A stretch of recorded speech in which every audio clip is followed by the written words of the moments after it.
Hey guys, today I'm releasing the first episode in a series covering a long-awaited and much procrastinated project, the conversion of my Supernatural Colt replica from a 3D printed piece to a handmade metal replica.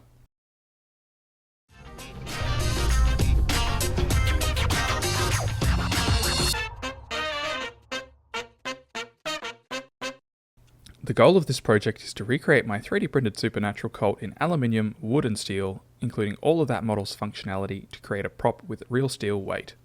Buying a replica here in Australia is an expensive proposition, hence why I'm making something from scratch myself.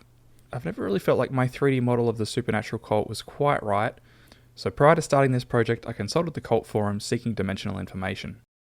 After being provided some information that confirmed my suspicions about the dimensional inaccuracy of my 3D model, I updated the design, bought some aluminium bar and had it machined to thickness.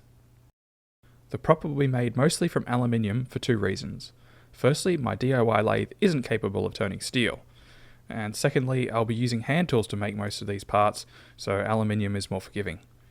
A mill would be a handy addition to my arsenal of tools, so for those not currently subscribed to my channel, please consider doing so, as it would help me justify this purchase. I'm starting this build smack bang in the middle of the pistol with the cylinder. The Supernatural Colt is, for all intents and purposes, Colt Paterson 1836. The TV show prop differs little from the 1836 patented design. The primary change is that the cylinder is modified for use with cartridges, typical of the modern era, whilst the original Paterson used black powder loads with a lead ball projectile and has a different cylinder design for this kind of shot.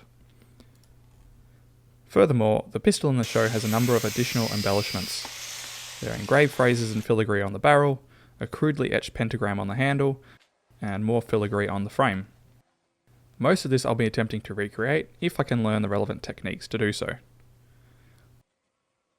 But before getting to the difficulties surrounding aesthetics, I foresee a number of aspects of the design that will present a challenge earlier on, particularly given I have no access to milling machines and my lathe isn't particularly accurate. For example, concentricity of the cylinder to the arbor bore will be a challenge. Also, the breech will probably need to be manufactured separately and then attached to the frame by some method. Furthermore, the frame recesses to accommodate the hammer and trigger will also be difficult to manually machine.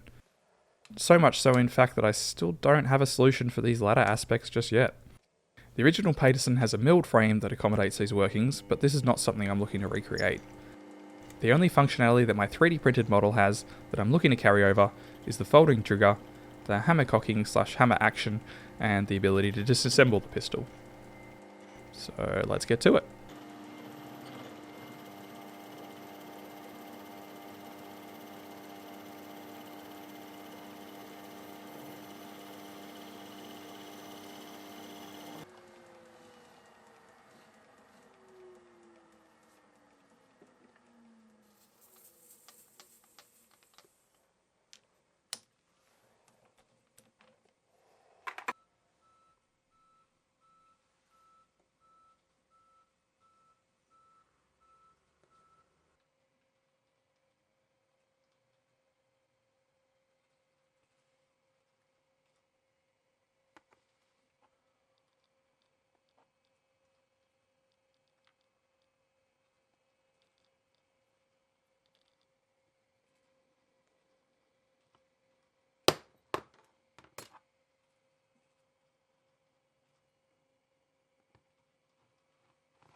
Thanks guys for joining me for this first installment of the Supernatural Colt replica build. Over the coming weeks I'll be continuing to manufacture more parts until we have a completed assembly. In the next episode I'll be working on making the barrel. So see you then. Cheers. Bye.